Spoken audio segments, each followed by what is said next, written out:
অন্যের জন্য শুভকামনা বহুগুণ বৃদ্ধি হয়ে নিজের দিকে রিটার্ন করে। বিষ্ণু সাল্লাল্লাহু আলাইহি ওয়াসাল্লাম এটাই বলেছেন, মা মিন আবদিন মুসলিমিন ইয়াদউ লিআখিহি বিযাহরিল গায়বি ইল্লা ক্বালা লাহুল মালাকু ওয়া লাকা বিমিসলিন।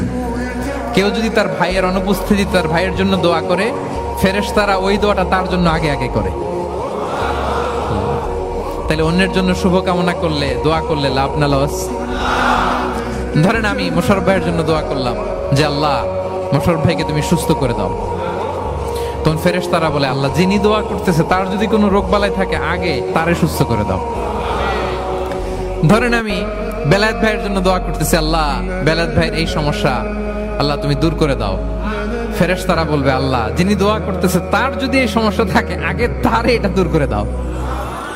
ধরেন আমি দোয়া করলাম আল্লাহ আমার এই ভাই, আল্লাহ সে গরিব, তার অর্থের বড্ড অভাব, দারিদ্রতা, আল্লাহ তুমি আমার ভাইয়ের দারিদ্রতা দূর করো।